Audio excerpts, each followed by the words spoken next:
দীপ্তি রুমে এসে চোখে মুখে পানি ছিটায়। দীপ্তি হাত মুখ পরিষ্কার করে বিছানায় এসে বসে।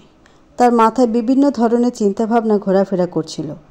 দীপ্তি সেই সব চিন্তাভাবনাকে আমলে না নিয়ে ফোনটা বের করে। আবার সেই অজানা নাম্বার থেকে মেসেজ এসেছে। দীপ্তি বিড়বিড় করে বলে, আমি এই লোকটাকে বিশ্বাস করে ভুল করছি না তো? উনি যা বলছেন সেটা তো মিথ্যাও হতে পারে। না না, এত সহজে কাউকে বিশ্বাস করা ঠিক নয়। কিন্তু উনি যে প্রমাণগুলো আমাকে দিয়েছেন সেগুলো তো। আমানও রুমে চলে আসে। আমানকে দেখে দীপ্তি আর কিছু বলে না। আমান দীপ্তির দিকে একবার তাকিয়ে চোখ নামিয়ে নিয়ে বলে, তুমি যদি চাও আমি এই রুমে থাকবো না। আমি সেটাই চাই, এখন যান এখান থেকে। আমান দীর্ঘ শ্বাস ফেলে বেরিয়ে যায়। দীপ্তি ভাবতে থাকে, এই বাড়ির কাউকে আমি বিশ্বাস করি না। এই বাড়ির মধ্যে আমার মা বাবার খুনি লুকিয়ে আছে। সবার আগে আমার তাকে খুঁজে বের করতে হবে। নিজের হাতে আমার মা বাবার খুনের বদলা আমাকে নিতে হবে। দীপ্তির এসব ভাবনার মধ্যে তার ফোনে আবার মেসেজ আসে। মেসেজটা দেখে দীপ্তি বলে, সিতারা বেগম, আপনি আমার সন্দেহের তালিকায় প্রথম আছেন। সবার আগে আমায় আপনাকেই বাজিয়ে দেখতে হবে। সিতারা বেগম টিভিতে স্টার জলসার সিরিয়াল দেখছিলেন। দীপ্তি এসে টিভিটা অফ করে দেয়। সিতারা বেগম রেগে গিয়ে বললেন, এই মেয়ে, টিভিটা অফ করলে কেন? আমার পছন্দের নাটক হচ্ছে। এইসব সিরিয়াল দেখেই বোধ হয় কুটকাচালি করা শিখে গেছেন। মা, মানে? তোমার কথার মানে ঠিক বুঝলাম না। আপনাকে আর কিছু বুঝতেও হবে না আম্মা। যান গিয়ে ময়লা কাপড় চোপড়গুলো পরিষ্কার করুন। অনেক কাপড়, বিছানা, চাদর সব কিছু পরিষ্কার করতে হবে। আমি এসব কাজ কেন করব? সারাদিন পায়ের উপর পা তুলে বসে খেতে তো খুব ভালোই পারেন। এখন এসব কাজও আপনাকে করতে হবে। এবার বাড়াবাড়ি হয়ে যাচ্ছে। বলে যেও না আমি তোমার শাশুড়ি হই। আমি কিছু ভুলি না আম্মা। আপনি হয়তো ভুলে গেছেন বিয়ের পর কিভাবে আমাকে দিয়ে বাড়ির সব কাজ করিয়ে নিতেন। আমারও তখন খুব কষ্ট হতো। এখন আপনিও কষ্টটা উপলব্ধি করুন। ও, তার মানে তুমি শোধ তুলছ? আপনি যদি এমন মনে করেন যে আমি শোধ তুলছি, তাহলে হ্যাঁ, সেটাই আমি শোধ তুলছি। কাজটা কিন্তু একদম ঠিক করছো না। ঠিক ভুল নিয়ে আপনাকে এত ভাবতে হবে না। যান, আপনি গিয়ে কাজে লেগে পড়ুন। মনিয়া এসে বলে, আমি বরং করে দিই। আম্মু একটু ওনার সিরিয়াল দেখুক।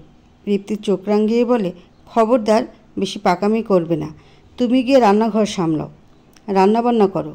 ওসবই তোমার কাজ। আর এই বুড়ি চুপচাপ বসে আছিস কেন? ওঠ, উঠে গিয়ে কাপড় চোপড় পরিষ্কার কর। সিতারা বেগম রেগে যান দীপ্তির কথায়। এই মেয়ে, তুমি আমার সাথে তুই তুকারি করছো? তোমার মধ্যে একটু নম্রতা ভদ্রতা নাই? না, নেই। যা গিয়ে আমার কথা মতো কাজ কর। যদি না করিস তাহলে ঘাড় ধরে বৃদ্ধাশ্রমে গিয়ে রেখে আসব। দীপ্তি। আমানের রাগী গলায় দীপ্তি ডোন্ট কেয়ার ভাব নিয়ে থাকে। আমান দীপ্তির কাছে এসে বলে, তোমার সাহস দেখে আমি অবাক হয়ে যাচ্ছি। তুমি কোন সাহসে আমার মায়ের সাথে এভাবে কথা বলছো? এই, একদম আমার চোখ রাঙাবি না। তোর চোখ রাঙানিকে আমি ভয় পাই না। বিয়ে করে কাপুরুষের মতো আমাকে ছেড়ে বিদেশে চলে গিয়েছিলি, এখন ফিরে এসে নাটক হচ্ছে। তোর সব নাটক আমি বের করে দেব। আমার সামনে থেকে দূর হ, না হলে তোকে জুতা খুলে মারতে কিন্তু আমার হাত কাঁপবে না। দীপ্তির এহেন ব্যবহারে আমানসহ বাড়ির বাকি সবাই তাজ্জব হয়ে যায়। মুনিয়া বলে, আমি রান্নাঘরে যাচ্ছি, অনেক কিছু রান্না করতে হবে। আজ নাকি অনেকে খেতে আসবে। আমান জিজ্ঞেস করে, কে আসবে আজকে? দীপ্তি উত্তর দেয়, আমার স্কুল কলেজের কয়েকজন বন্ধু বান্ধবী আসবে, তাদের জন্য এত আয়োজন। তুমি তো আমাকে এই ব্যাপারে কিছু বলনি। আমি কাউকে কিছু বলতে বাধ্য নই। আমার উপর একদম এসব স্বামীর অধিকার ফলাতে আসবি না। আর এই বুড়ি, তুই দাঁড়িয়ে আছিস কেন? যা গিয়ে কাপড় চোপড় পরিষ্কার কর। তারপর গোটা বাড়ি রগড়ে রগড়ে পরিষ্কার করবি। আমি মোর্শেদ, সিরাজ সবাইকে বলেছি পার্টির আয়োজন করতে। সিতারা বেগম কোনো কিছু না বলে চুপচাপ চলে যান বাথরুমের দিকে। মনে মনে বলতে থাকেন, এইসব আমারই কর্মফল। মেয়েটাকে তো কম কষ্ট দেয়নি। কষ্ট সহ্য করতে করতে মেয়েটার দেয়ালে পিঠ ঠেকে গেছে। এখন তা এরকম করছে। আমি ওকে এই ব্যাপারে কোনো দোষ দেব না। কিন্তু ও যেটা ভাবছে সেটাও তো ভুল। ওর বাবা মাকে তো। এখানে দাঁড়িয়ে আছেন কেন? যান গিয়ে পরিষ্কার করুন। সিতারা বেগম দীপ্তির দিকে এক নজরে তাকিয়ে চলে যান। এই যে, তুই আর দাঁড়িয়ে না থেকে এই লিস্ট অনুযায়ী সব বাজার নিয়ে আয়। দীপ্তির কথাটা শুনে আমানের ইচ্ছা করছিল এখনই তাকে ঠাস করে একটা থাপ্পড় মারতে। অনেক কষ্টে নিজেকে নিয়ন্ত্রণ করে সে চলে যায় বাজারের উদ্দেশ্যে। রাতে পার্টির আয়োজন সব সমাপ্ত হয়। রিপ্তির বন্ধুবান্ধবরা একে একে আসতে শুরু করে। রিপ্তি সবাইকে ওয়েলকাম করছিল। সিতারা বেগম সব কাজ শেষ করে বিছানায় এসে সবেমাত্র ঘুমিয়েছিল। তখনই মুনিয়া এসে বলে, নিচে চলুন আম্মু, রিপ্তি আপনাকে ডাকছে। এখন আবার কি হলো? কি জানি, ওর বন্ধুরা এসেছে, হয়তো বা পরিচয় করিয়ে দেবে। সিতারা বেগম অনেক কষ্টে উঠে দাঁড়ায়। সারাদিনে অনেক কাজ করার জন্য তার কোমরের ব্যথা উঠে গেছে। মুনিয়ার সাহায্যে কোনো রকমে পাটের স্থলে আসেন সিতারা বেগম। রিপ্তি সিতারা বেগমকে দেখে তার কাছে আসে। এতক্ষণে আপনার আসার সময় হলো মহারানী? আসুন, এসে আমায় উদ্ধার করুন। আমার বন্ধুদের জুস খাবার পরিবেশন করবে কে? মানে কি বলতে চাইছো তুমি? ওই যে দেখছেন জুসের ট্রে, কাবাব, এগুলো সবার মাঝে পরিবেশন করুন। আমি এসব কাজ করব? আপনি করবেন না তো কি আমি করব? যান, তাড়াতাড়ি কাজে লেগে পড়ুন। আমার কোমরে ব্যথা, এইসব আপনার ব্যথা। আর আমি যখন পিরিয়ডের ব্যথা নিয়ে রান্নাবান্না করতাম, আপনার আত্মীয় স্বজন 14 গোষ্ঠীর জন্য রাজভোগ করতাম, তখন আমার ব্যথা হতো না? আপনার জন্য পিরিয়ডের সময় আমার শিল বাটায় বাটনা বাটতে হয়েছিল। আমি কিছু ভুলিনি। আমার কথাটা শোনো, আপনাকে 10 মিনিট সময় দিলাম। পরিবেশন যদি না করেন তাহলে আমার থেকে খারাপ আর কেউ হবে না। সিতারা বেগম বুঝতে পারেন রিপ্তিকে বুঝিয়ে আর কোনো লাভ নেই, তাই তিনি কোমরের ব্যথা নিয়েই পরিবেশনের কাজ করতে থাকেন। রিপ্তি আত্মতৃপ্তি পায়, বলে, এর থেকে আরও অনেক কষ্ট আমি 10টা মাস সহ্য করেছি। তার কাছে সামান্য কষ্ট কিছুই না। আপনারা যা করেছেন তাতে এটা খুব কমই হয়ে গেছে। আমাকে নিয়ে পুতুল খেলেছেন। আমার মা বাবাকেও আপনারাই খুন করেছেন। আপনাদের আমি তিলে তিলে মারব। খাবার পরিবেশন করতে করতে পড়ে যান সিতারা বেগম। আমান এসে তাকে টেনে তুলে, রিপ্তি, তুমি এটা কি করলে? আমার মাকে এত কষ্ট দিচ্ছ কেন? যা করেছি একদম ঠিক করেছি। বেশি দরদ না দেখিয়ে তুইও কাজে লেগে পড়। আমানের সহ্যের সীমা পেরিয়ে যায়। আমান এসে রিপ্তিকে থাপ্পড় মারতে যায়, তখন রিপ্তি আটকে বলে, এই ভুল করবি না। তোকে পৃথিবী থেকে তুলে দেব আমি। প্রতিশোধের আগুন দেখেছিস, এবার সেই আগুনে জ্বলতে দেখবি। রিপ্তিকে সবার সাথে এরকম ব্যবহার করতে দেখে একজন খুব খুশি হয়, কারণ তার পরিকল্পনা যে সফল হতে যাচ্ছে। আয়নার সামনে দাঁড়িয়ে বলে, আমি এই খেলার মাস্টার মাইন্ড। সব কিছু আমার মন মতোই হচ্ছে। আমি যখন যাকে যেভাবে চাইছি সেভাবে পুতুল নাচ নাচাচ্ছি। সবাইকে নিয়ে খেলছি আমি, অথচ আমি কীরকম পর্দার আড়ালে আছি। এখন আমার এই খেলায় নতুন গুটি রিপ্তি। মেয়েটাকে প্রথম দিকে অবলা ভেবেছিলাম, এখন দেখছি ও ছিল একটা টাইম বোম। এই রিপ্তিকে দিয়েই এখন আমি সব কিছু আদায় করব।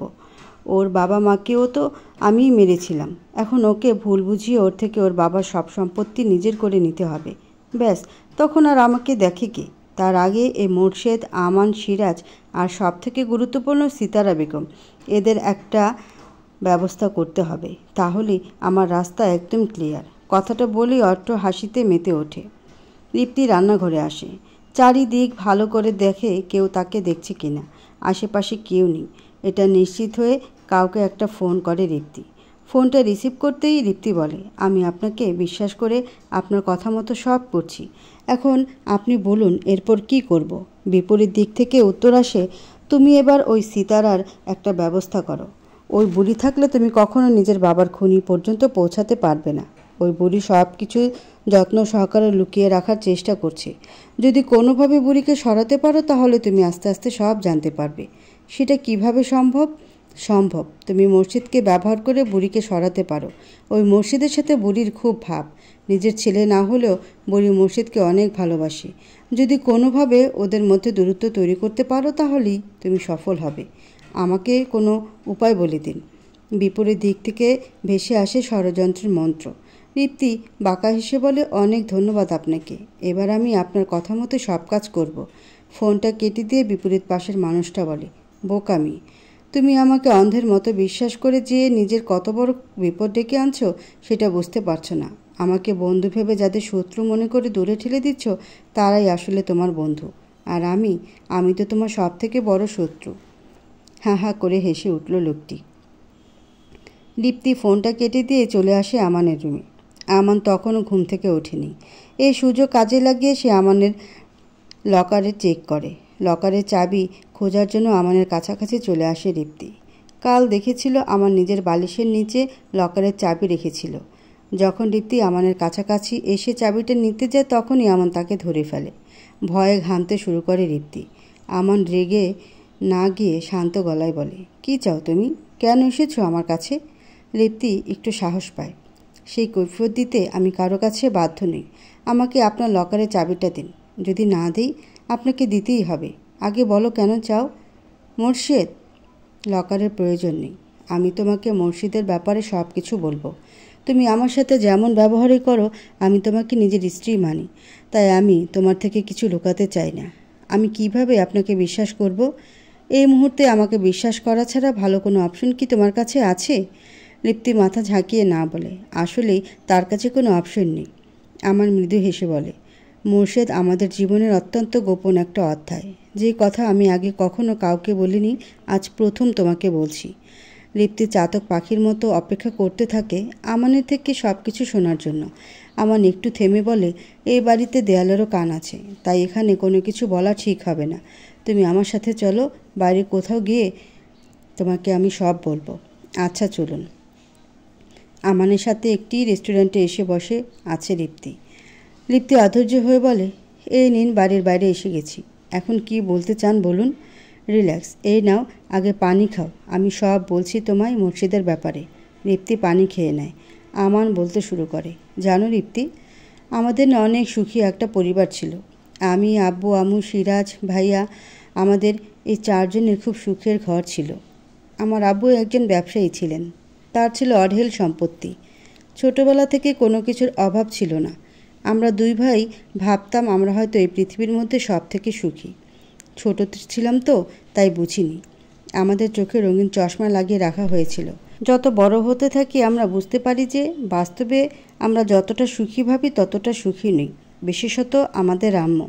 আম্মুকে ছোটবেলা থেকে দেখেছি দামি শাড়ি, দামি গহনা পরতে, ভালো মন্দ খাওয়া দাওয়া করতে।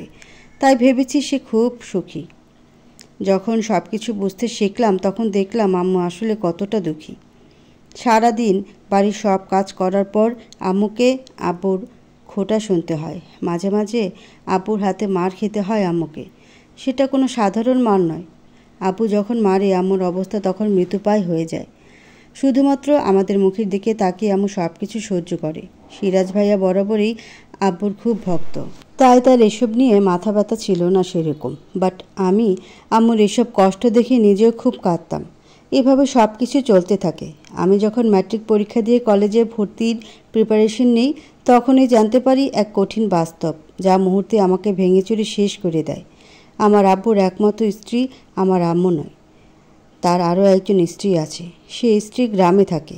যেদিন প্রথম এটা জানতে পারি সেদিন খুব কষ্ট পাই। বাড়িতে এসে আম্মুর গলা জড়িয়ে কেঁদেছিলাম। আম্মু অনেক কষ্টে আমাকে সামলায়। একদিন হঠাৎ করে আম্মু আমায় বলল আমাদের গ্রামের বাড়িতে যেতে। সেখানে নাকি কোনো বড় সমস্যা হয়েছে। আমি গ্রামের বাড়িতে গিয়ে দেখি একজন মহিলার লাশের পাশে বসে কাঁদছে দুটো বাচ্চা। আমি অবাক হয়ে দেখি সব কিছু। আমার দাদি এগিয়ে এসে বলে যে মহিলাটা মারা গেছে তিনি নাকি আমার সৎ মা, আর যে দুটো ছেলে মেয়ে আছে তারা আমার সৎ ভাই বোন। আমি তখনও কিছু বুঝতে পারিনি আম্মু কেন আমায় এখানে পাঠালো। মহিলার দাফনের পর আম্মু আমায় ফোন করে বলল ওনার বাচ্চা দুটোকে নিয়ে আসতে। আমি নিয়ে যেতে চাইনি, কিন্তু আম্মু এতবার করে বলেছিল যে ফেলতেও পারিনি। শেষ পর্যন্ত ওই দুই ভাই বোনকে নিয়ে বাড়িতে আসলাম। রিপ্তের কাছে এখন সব কিছু পরিষ্কার হয়। শুধু সে এটা বুঝতে পারে না যে মোর্শেদ যদি আমানের সৎ ভাই হয় তাহলে তার বোন মানে সেই মেয়েটা কোথায় এখন। আমান সেটা বুঝতে পেরে বলে, তুমি নিশ্চয়ই মোর্শেদের বোনের ব্যাপারে ভাবছ। আসলে মোর্শেদের বোনের ব্যাপারে আমান বলে, আমি মোর্শেদ আর ওর বোনকে নিয়ে এখানে চলে আসার 1 বছর পর যখন মেয়েটার মাত্র 4 বছর বয়স ছিল তখন আচমকে একদিন রাতে ও নিখোঁজ হয়ে যায়। মোর্শেদ ওর বোনের সাথে এক রুমে থাকতো। একদিন সকালে উঠে মোর্শেদের কান্না শুনে আমি আম্মুর সাথে ওদের রুমে গিয়ে দেখি মোর্শেদ একা বিছানায় বসে কাঁদছে। আম্মু জানতে চাইলে বলে ওর বোন পুতুলকে নাকি খুঁজে পাওয়া যাচ্ছে না। তখন আম্মু আর আমি আশেপাশে অনেক খোঁজ করি, বাট কোনো লাভ হয় না। পুলিশ কেস পর্যন্ত হয়, ফলাফল শূন্য। রিপ্তি মনোযোগ সহকারে সব কথা শোনে। মোর্শেদের জন্য তার মধ্যে খারাপ লাগা কাজ করছিল। আমান বলে, শুনলে তো সব, এখন চলো আমাদের বাড়িতে, না দেখলে সে সন্দেহ করতে পারে। সে বলতে আপনি কার কথা বলছেন? কারো না, চলো এখন। রিপ্তি আর কোনো প্রশ্ন না করে আমানের সাথে যেতে থাকে। আমান রিপ্তির দিকে তাকিয়ে মনে মনে বলে, তুমি খুব শীঘ্রই সব কিছু জানতে পারবে। জানি তুমি আমায় বিশ্বাস করো না। আমাকে তুমি যতটা ঘৃণা করো আমি তোমাকে ততটাই ভালোবাসি। জানি না কখনো তোমার মনে নিজের জন্য ভালোবাসার সঞ্চার করতে পারবো কি পারবো না, বাট আমি নিজের জীবন দিয়ে হলেও তোমাকে রক্ষা করার চেষ্টা করব রিপ্তি। রিপ্তি বাড়িতে এসে আবার সে অজানা লোকটার সাথে যোগাযোগ করে। লোকটা ফোন রিসিভ করতেই রিপ্তি বলে, আমি মুর্শিদের ব্যাপারে সমস্ত খোঁজ খবর নিয়েছি। আমার তো মনে হয় এটা করার কোনো দরকারই ছিল না। আপনি তো সব কিছুই জানতেন, তাহলে অযথা আমাকে কেন এভাবে সব কিছু জানতে হলো? বিপরীত দিক থেকে কড়া গলায় বলে, আমি চেয়েছিলাম তুমি নিজে সব কিছু জেনে নাও। যাই হোক, এখন তোমাকে কি করতে হবে সেটা শোনো। তোমাকে মুর্শিদের কাছে যেভাবেই হোক এটা প্রমাণ করতে হবে যে তার আসল মায়ের মৃত্যু এবং তার বোনের নিখোঁজ হওয়ার পেছনে সিতারা বেগম ও আমানের হাত আছে। তুমি যদি এমনটা করতে পারো তাহলেই তোমার কাজ সহজ হয়ে যাবে। বাট আমি কিভাবে এটা প্রমাণ করব বলুন? আমি কিছু বুঝতে পারছি না। আমার কথাটা মনোযোগ দিয়ে শোনো, তাহলেই তোমার কাছে সবটা পরিষ্কার হবে। মোর্শেদ আজ কি মনে করে যেন ভার্সিটিতে এসেছে। এমনিতে তো তার আসতে ভালো লাগে না, আজ তার মন চাইছিল একবার এখানে আসতে। মোর্শেদের আসার খবর পেয়ে প্রেমা সাজুগুজু শুরু করে। মেকআপ বক্স বের করে ভালো করে সাজার পর তার এক বান্ধবীকে জিজ্ঞেস করে, এই আমার কেমন লাগছে রে? তোকে একদম ডানাকাটা পরি লাগছে। যে ছেলে দেখবে সেই ক্রাশ খেয়ে যাবে। আমার সেই ছেলে চাই না, আমার শুধু মোর্শেদই চাই। ওরে পাওয়ার জন্যে আমি 7 সমুদ্র 13 নদী পার হতে রাজি। ওই দেখ তোর মোর্শেদ এইদিকেই আসতেছে। মোর্শেদকে আসতে দেখে প্রেমার হার্টবিট বেড়ে যায়। নিজের বুকের এই আওয়াজ নিজের বান্ধবীদের শুনতে বলে, ও মাই গড, আমি তো মরিয়ে যাব আল্লাহ। ওরে কেউ আমায় ধর রে, আমি কেমনি কী বলবো? মোর্শেদ রে দেখলেই তো আমার জান বেরিয়ে যায়। প্রেমার বান্ধবীরা তাকে ঠেলে ঠেলে মোর্শেদের দিকে পাঠাতে চায়। প্রেমাও নিজের মনের সব ভয়ভীতি দূর করে মোর্শেদের সামনে গিয়ে দাঁড়ায়। মোর্শেদ আচমকা প্রেমাকে দেখে বিরক্ত হয়। কিছু বলতে যাবে তার আগে মোর্শেদের ফোনে রিংটোনটা বেজে ওঠে। দ্বিগুণ বিরক্ত হয়ে মোর্শেদ ফোনটা রিসিভ করে। ফোনে খুব গম্ভীরভাবে কথা বলছিল সে। ভীষণ চিন্তিত দেখাচ্ছিল তাকে। ফোনটা কাট করেই কোনো দিকে না তাকিয়ে কাউকে কিছু না বলেই নিজের বাইক নিয়ে কোথাও যেন চলে যায় মোর্শেদ। মোর্শেদকে এভাবে যেতে দেখে রাগে দুঃখে কেঁদে দেয় প্রেমা। গালি দিয়ে ফোনকারী 14 গোষ্ঠী উদ্ধার করে বলে, ফোন করার আর টাইম পেল না। ও মাই গড, আমার কত টাকার মেকআপ সব শেষ করে দিলাম। ঠাড়া পড়ুক যে ফোন করেছে তার উপর। আমি অভিশাপ দিচ্ছি, যে ফোন করছে তার বর তাকে ফেলে এভাবে পালিয়ে যাবে। বজ্জাতের বজ্জাত। ও মাই গড বলে বাচ্চাদের মতো কাঁদতেছে প্রেমা। তার বান্ধবীরা অনেক চেষ্টা করে প্রেমাকে সামলাতে পারতেছে না। শেষে বাধ্য হয়ে প্রেমার বান্ধবী মিনা বলে, আমার কাছে এমন উপায় আছে যার মাধ্যমে তুই 2 দিনেই ওই মুর্শিদের মনে নিজের জন্য জায়গা করে নিতে পারবি। কি আইডিয়া বল? মিনা অনেক ভেবে কিছু একটা বলে, যা শুনে প্রেমা আনন্দে লাফিয়ে ওঠে। মিনার গালে চুম্মা দিয়ে বলে, তোর মতো বান্ধবী আমার শত্রুর হোক।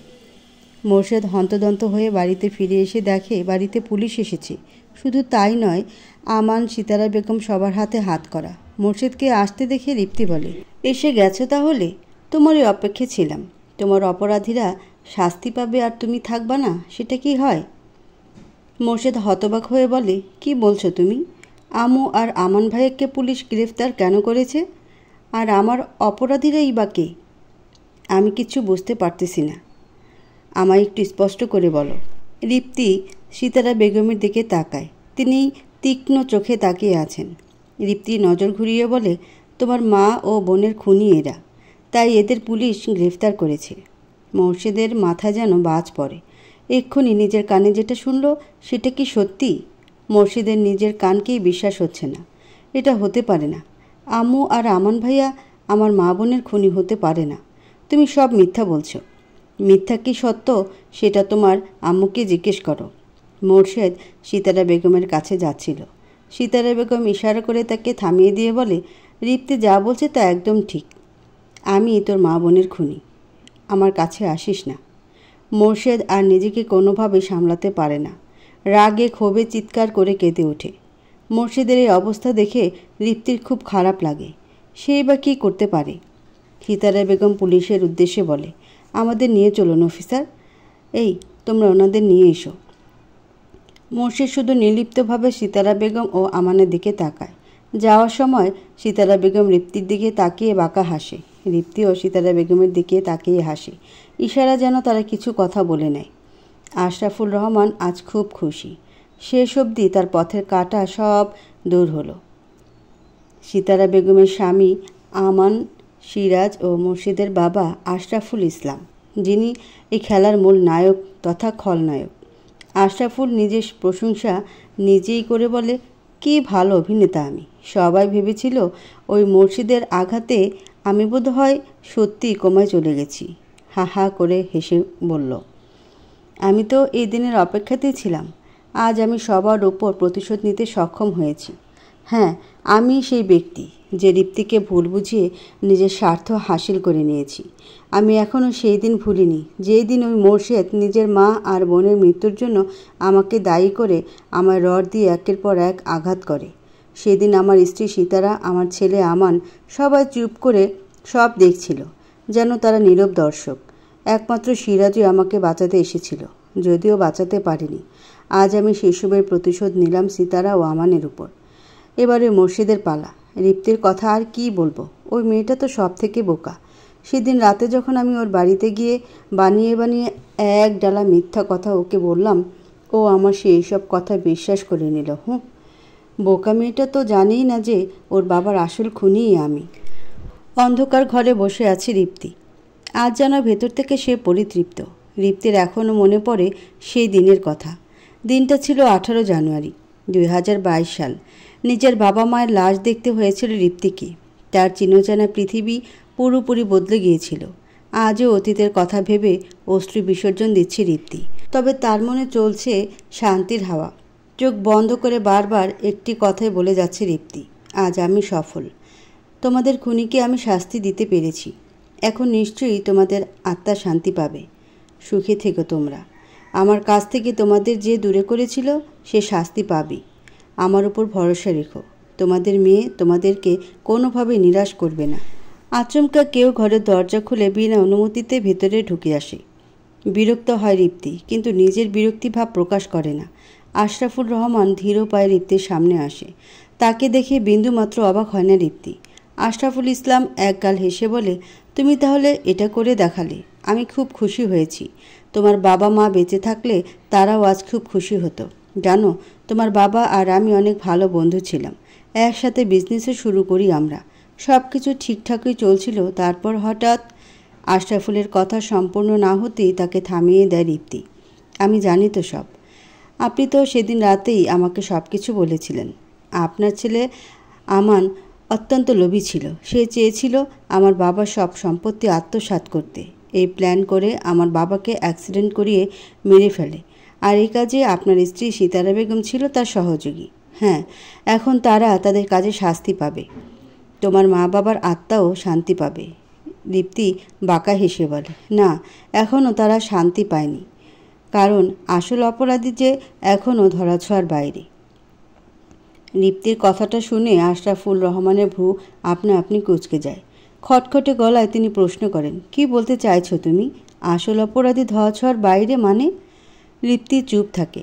এদিক ওদিক তাকিয়ে কিছু একটা খুঁজতে থাকে। আশরাফুল রহমান তীক্ষ্ণ দৃষ্টিতে সব কিছু খেয়াল করছিলেন। কি খুঁজছো তুমি? রিপ্তি এই প্রশ্নের কোনো উত্তর দেয় না। রিপ্তির চোখ যায় মাটিতে পড়ে থাকা রিমোটের দিকে। রিমোটটা হাতে নিয়ে রিপ্তি টিভিটা অন করে। টিভি অন করে একটি সিসিটিভি ফুটেজ চালু করে দেয় রিপ্তি। সিসিটিভিতে স্পষ্ট দেখা যাচ্ছে আশরাফুল রহমান নিজের অফিসে বসে একটা লোককে টাকা দিচ্ছে। পরবর্তীতে আরও একটা সিসিটিভি ফুটেজ চালু করে, যেখানে দেখা যাচ্ছে সেই লোকটাই পার্কিং লটে রিপ্তির বাবার গাড়ির কোনো একটা তার কেটে দিচ্ছে। ফুটেজ দুটি দেখানোর পর রিপ্তি টিভি অফ করে। টিভি থেকে পেন ড্রাইভটা বের করে আশরাফুল রহমানের মুখে বিন্দু বিন্দু ঘাম জমা হয়েছে। রিপ্তি তার দিকে রুমাল এগিয়ে দিয়ে বলে, নিন, ঘামটা মুছুন। এখনই এত হাইপার হবেন না। আপনার অন্যায়গুলো সবেমাত্র একটু একটু করে সামনে আসছে। এটা তো শুধু ট্রেলার ছিল, পুরো সিনেমা তো এখনও বাকি। আশরাফুল রহমান রুমাল দিয়ে ঘামগুলো মুছে নেয়। রিপ্তি মৃদু হেসে বলে, জানেন, আমার আব্বু না খুব সৎ লোক ছিলেন। কখনো কোনো অন্যায়ের সাথে আপোষ করেননি। এই কারণে আমার আব্বুকে সবাই খুব শ্রদ্ধা করত। তার অনেক নামডাকও ছিল। আপনি কিভাবে আশা করেছিলেন আমার আব্বু আপনার সাথে মিলে চোরা কারবারি করবে? আশরাফুল রহমান বিস্ময়ের দৃষ্টিতে রিপ্তির দিকে তাকান। রিপ্তি হাসি প্রসারিত করে, কি ভাবছেন? আমি এসব কিভাবে জানলাম? দাঁড়ান, আমি একে একে সব কিছু বলছি আপনাকে। তার আগে নিন একটু পানি খান। আশরাফুল রহমান পানি খায়। আমার আব্বুকে খুব বোকা ভেবেছিলেন, তাই না? আমার আব্বুর আড়ালে আপনি চোরা কারবারি করবেন আর আমার আব্বু সেটা বুঝতেও পারবে না? এতই সহজ? আপনি জানতেন না আমার আব্বু কতটা সজাগ ব্যক্তি ছিলেন?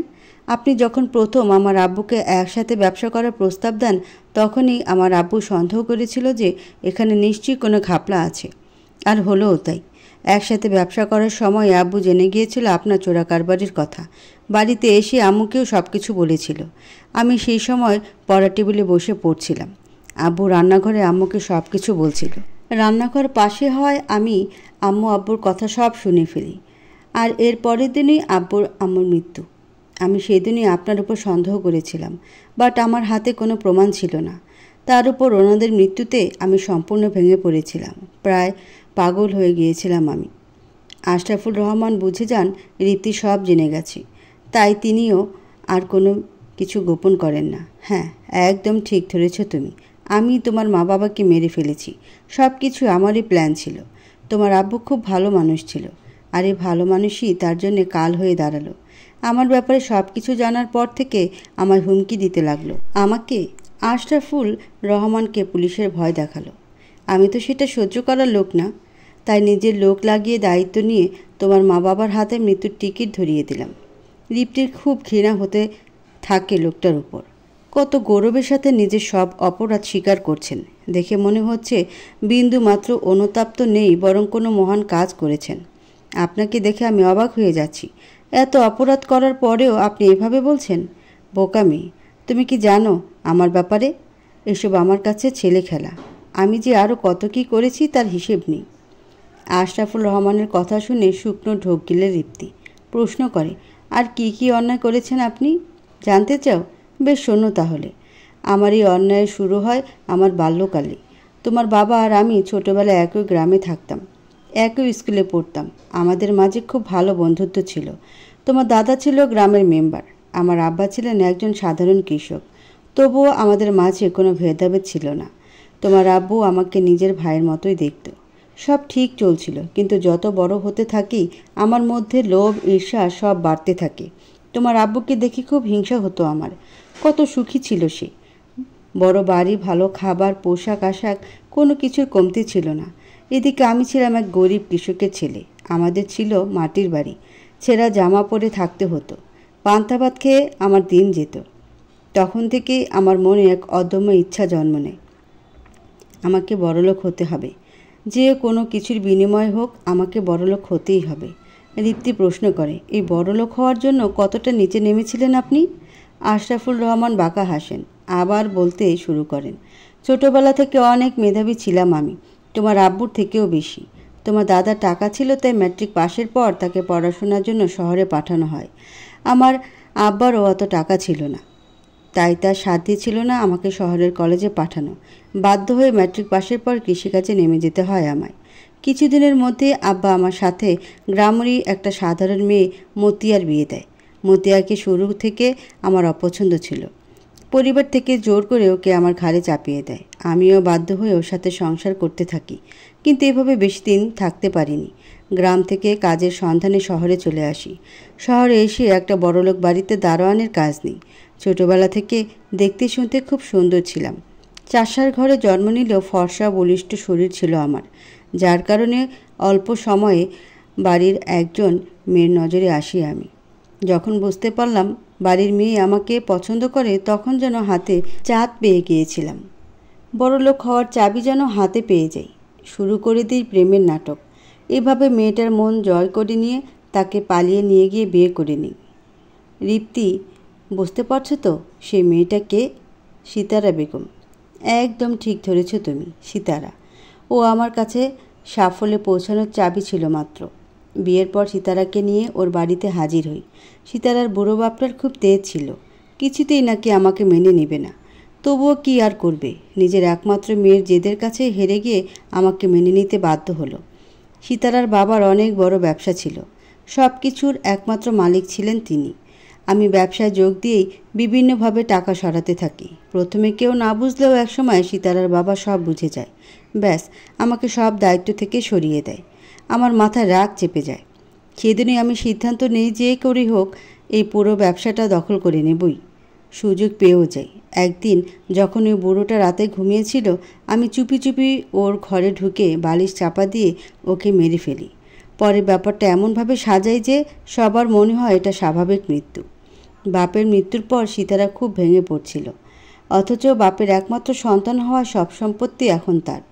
এই সুযোগকে কাজে লাগিয়ে সীতারার হয়ে আমি ব্যবসার হাল ধরি। ব্যাস, আমাকে আর পাই কে? ঘৃণায় রিপ্তির পুরো শরীর জ্বলে ওঠে। একটা মানুষ কিভাবে এতটা নিকৃষ্ট হতে পারে সেটাই ভেবে পাচ্ছে না রিপ্তি। কি এতটুকুতেই অবাক হচ্ছ? এখনও তো পুরোটা শোনোইনি। আমি যে আর কত কি করেছি সবটা আগে শোনো। তো ব্যবসা দখল করার পর আমি গ্রামে ফিরে যাই। মতিয়াকে অনেক দিন পর দেখি। আগে ছোট থাকলেও ততদিনে যৌবনে পা দিয়েছে মতিয়া। ওকে দেখে আমার মাথা ঘুরে যায়। ততদিনে সীতারার কোল আলো করে সিরাজ ও আমানের জন্ম হয়েছে। আমি মতিয়ার সাথেও পুনরায় সংসার স্থাপন করি, যার ফলস্বরূপ মোর্শেদ আর পুতুলের জন্ম হয়। সব কিছু ঠিকঠাক চলছিল। হঠাৎ একদিন মতিয়া সব কিছু জানতে পারে। মতিয়া সব কিছু জেনে চুপ থাকেনি, ও সীতারাকে সব কিছু জানিয়ে দেয়। পরে কোনোভাবে আমানও সব কিছু জেনে যায়। এতে মতিয়ার উপর আমার রাগ জমে যায়। এই কারণে একদিন রাগের বশে বাড়িতে ফিরে মতিয়াকে এলোপাথারি মারতে থাকি।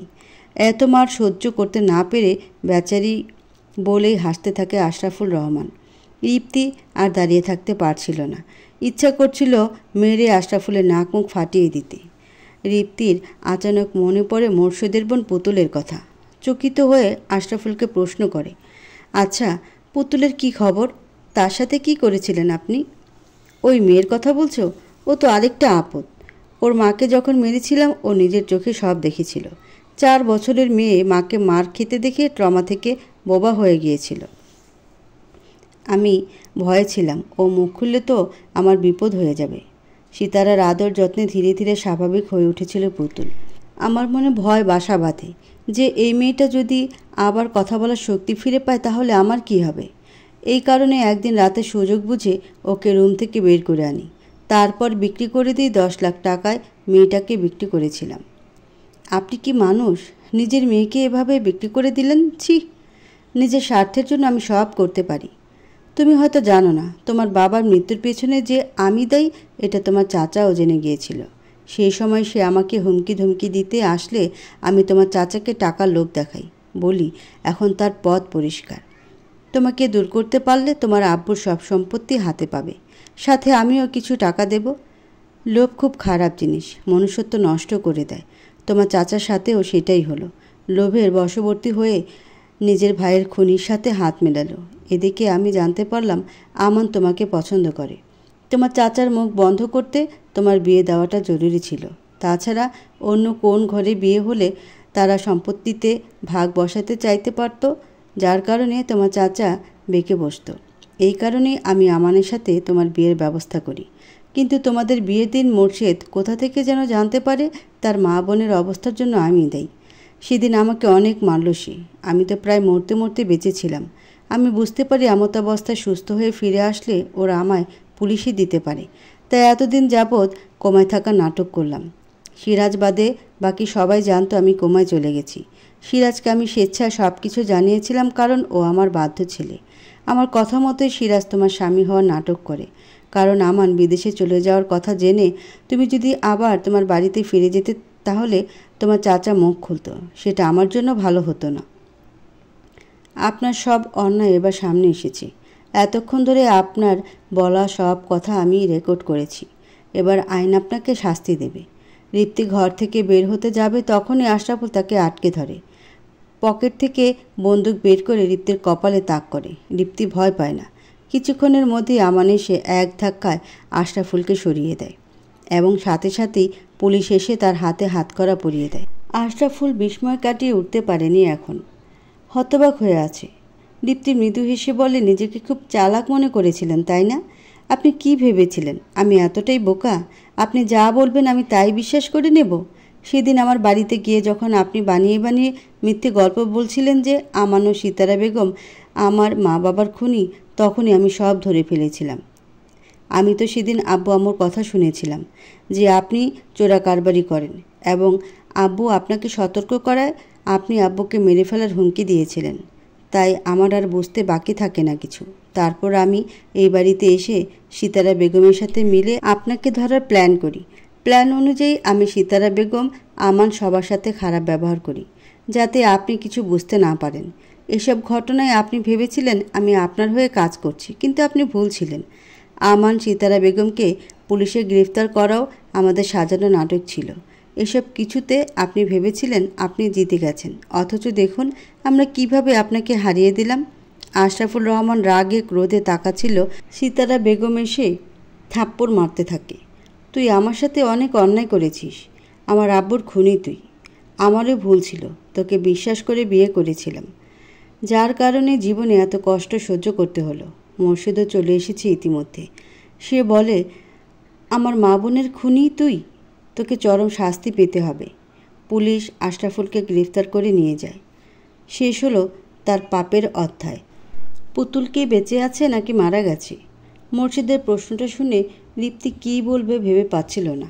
মোর্শেদ অধীর আগ্রহে অপেক্ষা করছিল রিপ্তির উত্তরের আশায়। তোমার বাবা গ্রেপ্তার হওয়ার পর থেকে তাকে অনেকবার জিজ্ঞেস করা হয়েছে পুতুলের ব্যাপারে। তোমার বাবা কিছু বলেনি। আমি তোমার আমান ভাইয়া আমরা অনেক খুঁজেছি, বাট কোনো লাভ হয়নি। মোর্শেদ বুঝতে পারে পুতুলকে ফিরে পাওয়ার আশা আপাতত নেই, তাই মোর্শেদ আর কিছু জিজ্ঞেস করে না। শুধু আল্লাহর কাছে সে তার বোনকে ফেরত পেতে চায়। 5 মাস পর রিপ্তি ও আমানের সম্পর্ক এখন অনেক স্বাভাবিক। রিপ্তি সব কিছু ভুলে আমানকে নিয়ে সুখে আছে। আমান ও রিপ্তির সাথে বেশ ভালোই আছে। 2 দিন আগেই রিপ্তি জানতে পেরেছে সে মা হতে চলেছে। সব মিলিয়ে রিপ্তি এখন অনেক খুশি। মোর্শেদ এখন স্বাভাবিক জীবনে ফেরার ট্রাই করছে। প্রেমা এখনও আগের মতোই মোর্শেদকে বিরক্ত করে, তার মন পাওয়ার চেষ্টা করে। মোর্শেদের এখন আর এসব খারাপ লাগে না। মনে মনে এখন প্রেমাকে পছন্দ করতে শুরু করেছে মোর্শেদ। মোর্শেদ আজ ঠিক করেছে প্রেমাকে নিজের মনের কথা বলবে। On the other hand, Prema হাজার চেষ্টা করে মোর্শেদের মন পেতে ব্যর্থ হওয়ায় হাল ছেড়ে দিয়েছে। কোকাকোলা খেতে খেতে নিজের বান্ধবীদের উদ্দেশ্যে বলছিল, আমি মোর্শেদকে পাবো না, ও আমায় ভালোবাসে না, আমি সিটি থেকে চলে যাব। প্রেমার কথা শুনে তার বান্ধবীরা বলে, তুই এখন মাতাল হয়ে গেছিস কোকাকোলা খেয়ে, তাই এসব বলছিস। কত করে বললাম এত কোকাকোলা খাস না। আমি আরও অনেক কোকাকোলা খাবো। আমি আরও মাতাল হতে চাই। মাতাল হব, প্রেমের মাতাল। মোর্শেদ দূরে দাঁড়িয়ে সব দেখছিল। প্রেমাকে এইভাবে কোকাকোলা খেতে দেখে মোর্শেদ ছুটে আসে। কোকাকোলার বোতল কেড়ে নিয়ে বলে, এত কোকাকোলা খাচ্ছ কেন? You R drank. প্রেমা বাঁকা হাসে। আমি আরও কোকাকোলা খাবো, আরও নেশা করব। মোর্শেদ আবার নিজেও 1 বোতল কোকাকোলা খেয়ে নেয়। আগে কখনো মোর্শেদ কোকাকোলা খায়নি, তাই একটু খেয়ে তার নেশা হয়ে যায়। নেশায় ঢলতে থাকে মোর্শেদ। নেশার ঘোরে প্রেমাকে বলে দেয়, I love you Prema. Prema হতবাক হয়ে মোর্শেদের দিকে তাকায়। আমি কি ঠিক শুনলাম? তুমি এইমাত্র আমায় প্রপোজ করলে নাকি নেশার ঘোরে? প্রেমার কথা শেষ হওয়ার আগে মোর্শেদ তাকে জড়িয়ে ধরে বলে, I hug you, I love you. Prema এবার অবাকের চরম শিখরে পৌঁছে যায়। মোর্শেদকে কিস করে বলে, I kiss you, I love you. দুজনের ভালোবাসার সাক্ষী হয় ভার্সিটির ছাত্র থেকে স্টুডেন্ট সবাই। আমানের সাথে ছাদে বসেছিল রিপ্তি। তাদের সম্পর্ক এখন আগের থেকে অনেক ভালো। আমান রিপ্তিকে প্রশ্ন করে, তুমি মন থেকে আমায় ক্ষমা করে দিতে পেরেছো তো? অবশ্যই, না হলে কি আজ আমি এভাবে আপনার বুকে থাকতাম? আমাদের নতুন অতিথি পৃথিবীতে আসতে চলেছে। আমাদের এখন তাকে নিয়ে ভালো থাকতে হবে। অতীতের কথা ভেবে লাভ নেই। সিরাজ ও মুনিয়া এখন অনেক ভালো আছে। মাঝখানে মুনিয়ার প্রাক্তন স্বামী ঝামেলা করতে চেয়েছিল, বাট এখন তারা সব ঝামেলা থেকে মুক্ত। সিরাজের আজও অনুশোচনা হয় তার বাবার কথা শুনে রিপ্তির সাথে মিথ্যা নাটক করার জন্য। মুনিয়া সিরাজের মন খারাপ দেখে প্রশ্ন করে, এভাবে মন খারাপ করে বসে আছো কেন? আমার খুব খারাপ লাগে। আমি রিপ্তি, মোর্শেদ ওদের সাথে কত অন্যায় করছি। এখন যদি প্রায়শ্চিত্ত না করি তাহলে কোনোদিনও শান্তি পাবো না। কিভাবে তুমি নিজে প্রায়শ্চিত্ত করবা? আমি ভাবছি আমি এবার এমন কিছু করব যাতে সবাই খুব খুশি হয়, তাহলেই আমার পাপের প্রায়শ্চিত্ত হবে। আমি আজ একবার জেলে যাব, বাবার সাথে দেখা করব, তার সাথে কিছু জরুরি কথা বলতে হবে। মাতাল হয়ে টলতে টলতে বাড়িতে ফেরে মোর্শেদ। মোর্শেদের এই অবস্থা দেখে বাড়ির সবাই খুব অবাক হয়। আমান প্রশ্ন করে, তোর এই কন্ডিশন কিভাবে হলো? তুই তো ড্রিঙ্ক করিস না, তোর বডি থেকে তো কোকা কোলার গন্ধ আসছে, তুই কোকা কোলা খেয়েছিস কেন? মোর্শেদ আর কিছু না বলে অজ্ঞান হয়ে যায়। সবাই গিয়ে তাকে টেনে তোলে, দেন রুমে নিয়ে যায়। কয়েক ঘন্টা পর মোর্শেদের জ্ঞান ফেরত আসে। সে নিজের রুমে সবাইকে এভাবে দেখে বলে, তোমরা সবাই এখানে কি করছো? আমি তো ভার্সিটিতে ছিলাম, এখানে কিভাবে এলাম? সিতারা বেগম রেগে গিয়ে বলেন, এটা কি করলি তুই? কোকা কোলা খেয়ে সবার সামনে মাতাল? আমার কিছু মনে নেই, কি হয়েছিল? অ্যাট দ্যাট টাইম প্রেমার বান্ধবীরা সবাই তাকে ধরে নিয়ে রুমে প্রবেশ করে। বলে, মোর্শেদ আর প্রেমা একে অপরকে ভালোবাসে। আজ সবার সামনে কোকা কোলা খেয়ে মাতাল হয়ে প্রেমের কথা স্বীকার করেছে। আপনারা ওদের বিয়ের ব্যবস্থা করুন। সিতারা বেগম মেয়েগুলোর কথা শুনে অবাক হয়। মোর্শেদকে প্রশ্ন করে, ওরা যা বলছে তা কি সত্য? মোর্শেদ চুপ থাকে। প্রেমা বলে, মৌনতাই সম্মতির লক্ষণ। মোর্শেদ বলে ওঠে, হ্যাঁ, আমি ওকে ভালোবাসি। সিতারা বেগম প্রথমে গম্ভীর রূপ করে থাকলেও পরক্ষণেই ইসমাইল করে বলেন, আমান, তোমার ভাইয়ের বিয়ের ব্যবস্থা করো। আমি চাই না ওরা কোনো হারাম রিলেশনে থাকুক। আর তোমাদের বলছি, আর কখনো কোকাকোলা খেয়ে নেশা করবে না। অ্যাট লাস্ট সেই শুভদিন চলে আসে। মোর্শেদ ও প্রেমার বিয়ে হয়ে যায়। পরিবারে বইছে খুশির আমেজ। At the same time Siraj এসে বলে, মসজিদের জন্য অনেক ভালো একটা গিফট এনেছি। আমি জানি অন্যায় করেছি তোমাদের সাথে, আজ মন থেকে ক্ষমা চাইছি। তুমি ভেতরে এসো। সিরাজের কথা শুনে বাইরে থেকে একটি কিশোরী মেয়ে ভেতরে আসে। বয়স 16 থেকে 17 হবে। মেয়েটা এসেই ভাইয়া ভাইয়া বলে মোর্শেদের কাছে ছুটে যায়। মোর্শেদ কিছু বুঝতে পারে না। সিরাজ বলে, এটাই তোমার বোন পুতুল। আমি বাবাকে অনেক বোঝানোর পর বাবা বলেছিল ওকে কই বিক্রি করছে। দেন আমি গিয়ে ওকে নিয়ে আসি। আমার উপর তোমাদের আর কোনো রাগ নেই তো? মোর্শেদ তার বোন পুতুলকে জড়িয়ে ধরে, বলে, আমার আর কারো প্রতি কোনো অভিযোগ নেই। নিজের বোনকে ফেরত পাইছি, এটাই অনেক। মোর্শেদ তার স্ত্রী প্রেমা ও বোন পুতুলকে নিয়ে একটি সুখের জীবনের স্বপ্ন দেখে। রিপ্তি ও আমানের কোল আলো করে একটি মেয়ের জন্ম হয়। তারা তাদের সদ্যজাত মেয়েকে নিয়ে অনেক বড় স্বপ্ন দেখে। হঠাৎ করে রিপ্তি আমানকে এমন একটি কথা বলে যা শোনার জন্য আমান প্রস্তুত ছিল না। রিপ্তি বলে, আমার মনে হয় এই খেলা এখনও শেষ হয়নি। হয়তো এখান থেকে খেলাটা নতুনভাবে শুরু হবে। আমাদের উচিত নিজেদের মেয়েকে নিয়ে অনেক দূরে কোথাও চলে যাওয়া। আমান প্রশ্ন করে, এসব কি বলছো তুমি? কি খেলা হবে? রিপ্তি খুব ভীত ছিল। কাঁপা কাঁপা গলায় বলে, পুতুল খেলা আবার নতুনভাবে শুরু হবে। আরও ভয়ানক খেলা এই শেষ থেকে আবার শুরু হবে।